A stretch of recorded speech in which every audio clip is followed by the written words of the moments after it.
நமஸ்காரம். ஒழுக்கம் விழுப்பம் தரலான், ஒழுக்கம் உயிரினும் ஓம்பப்படும். அனைவரும் அறிந்த குறள். ஒழுக்கத்தோடு இருந்தால் உயர்வு கிட்டும், அதுதான் உயர்வை கொடுக்கும். ஆகவே ஒழுக்கம் என்பது உயிரை காட்டிலும் உயர்ந்ததாக கொண்டாடப்படுகிறது. உயிர் தானே ஒருத்தருக்கு எல்லாமே, அதைவிட ஒழுக்கம் முக்கியம். இந்த குறளில் யாருக்கு ஒழுக்கம் விழுப்பம் தரும் என்று சொல்லப்பட்டிருக்கிறதா? ஒருவேளை மிக உயர்ந்தவர்களுக்குத்தான் அது உயர்வை தரும், அல்லது தாழ்ந்தவர்களுக்குத்தான் உயர்வை தரும். ஆகவே ஒழுக்கம் என்பது உயர்ந்தவர்களுக்கு இருக்க வேண்டும்னு சொல்ல முடியுமா? தாழ்ந்தவர்களுக்கு இருக்க வேண்டும்னு சொல்லவா? இன்னாருக்கு வேண்டாம்னு சொல்ல முடியுமா? இயலாது. எல்லாருக்கும் ஒழுக்கம் இருக்க வேண்டும். அதனால்தான் யாருக்குன்னு வள்ளுவர் சொல்லாமல் விட்டிருக்கிறார். சாதாரணமாக பார்த்தால் டிசிப்ளின், இதான் ஆங்கிலத்தில் சொல்லுவோம். நம்ம ஏதோ டிசிப்ளின் சொன்னவுடன் ஸ்கூல் பிள்ளைகளுக்கு சொல்லுவது ஒரு டிசிப்ளினோடு இருக்க வேண்டும் என்று சாதாரணமாக நினைத்து விடுவோம். அது ஒன்றும் சின்ன பிள்ளைகளிடத்தில் மட்டும் காணப்பட வேண்டியதில்லை, பெரியவர்களிடத்தில் நிச்சயம் இருக்க வேண்டும். நன்றி மறக்காமல் இருத்தல், சுத்தமாக இருத்தல், பேச்சு மாறாமல் இருத்தல், நேரம் தவறாமை, எல்லாரையும் மதித்தல், தான் அகங்காரம் இல்லாமல் இருத்தல், தனக்கு ஒரு நியாயம் மற்றொருத்தருக்கு ஒரு நியாயம் என்று நினையாமல் இருத்தல், இது எல்லாமே ஒழுக்கத்தின் பால்படும். ஏனெனில் உயர்வு அற்றவர்கள் ஒழுக்கமாக இருந்து உயர்வு பெற வேண்டும், இது சட்டென்று புரிந்துவிடும்.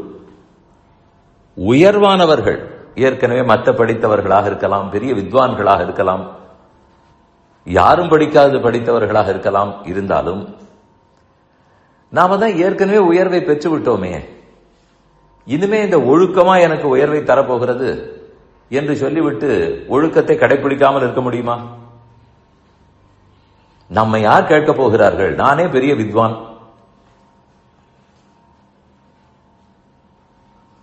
ஒரு உபன்யாசகர், ஒரு சங்கீத வித்வான், ஒரு பெரிய கிரிக்கெட் பிளேயர், எப்படியும் இருக்கட்டும், இத்தனை மணிக்கு மேட்ச் என்றால் அத்தனை மணிக்கு தான் ஆட ஆரம்பித்தாக வேண்டும். இத்தனை மணிக்கு உபன்யாசம் என்றால் அத்தனை மணிக்கு தான் ஆரம்பிக்க வேண்டும். ஸ்கூல் வாத்தியார் பீரியடாக போட்டு வைத்திருக்கிறார்களே, அந்த வாத்தியார் என்ன நேரம் கழித்தா வர முடியும்? பிள்ளைகள் எல்லாம் கலகலான்னு கத்துவார்கள். அல்லது இன்னைக்கு நான் வரவே போவதில்லைன்னு சொல்லாமலேவா இருக்க முடியும்? அது என்ன தோணும்னால், நானே உயர்ந்தவன் தானே, எனக்கு இனிமேல் ஒழுக்கத்தின் மூலம், டிசிப்ளின் மூலம், நேரம் தவறாமை மூலம், நன்றி அறிதலோடு இருப்பதன் மூலம் ஒழுக்கம் கிடைக்க வேண்டுமா? உயர்வு கிடைக்க வேண்டுமா? எனக்கு உயர்வு வந்துவிட்டதே நினைக்க தோணும். அதுதான் தவறு. நான் எத்தனை உயர்வானவனாக இருந்தாலும் ஒழுக்கம் விடாது. அப்படி அந்த ஒழுக்கத்தோடு இல்லாவிட்டால் இதில் எந்த குறைபாடு வந்தாலும் அந்த உயர்வும் சேர்ந்து போய்விடும். அந்த உயர்வு ஒண்ணுமே ஆகாது அப்படின்னு நினைத்துக் கொள்வோம். அப்படி இல்லை, அந்த உயர்வு கெட்டு போடுவோம். வசுன்னு ஒரு ராஜா இருந்தார், முன்னமே சொல்லியிருக்கிறேன். உபரிச்சர வசு, அவருடைய தேர் எப்போதும் பூமியிலிருந்து கொஞ்ச தூரம் உயரத்திலே தான் பறக்கும், பூமியில் ஓடாது. அது அவர் வாங்கி வைத்திருந்த வரம், அவ்வளவு சிறந்த ராஜாவாம். ஆனால் ஏதோ ஒரு முறை தப்பாக முடிவு சொல்லிவிட்டு தொப்பென்று இந்த தேர் பூமியில் விழுந்து விட்டது. அப்புறம் அது பூமியில் தான் ஓடித்து.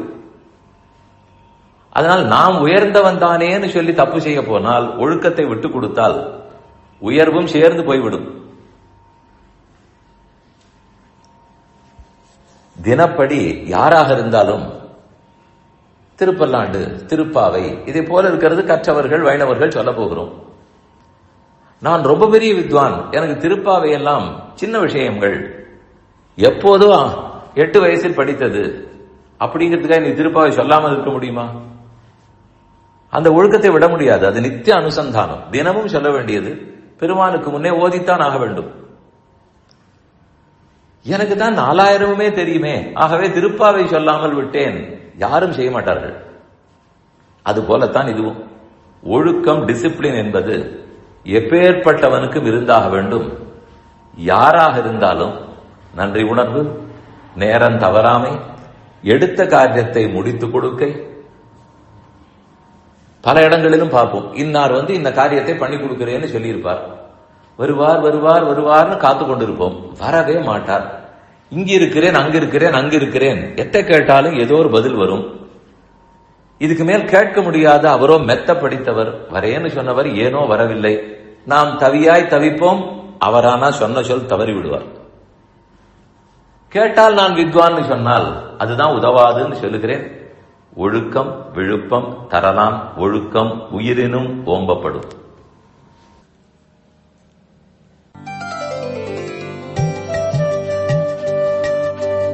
இந்த என் பணி ஆடியோவை உங்களுக்காக வழங்கியவர் வேலுக்குடி ஸ்ரீ கிருஷ்ணன் சுவாமி.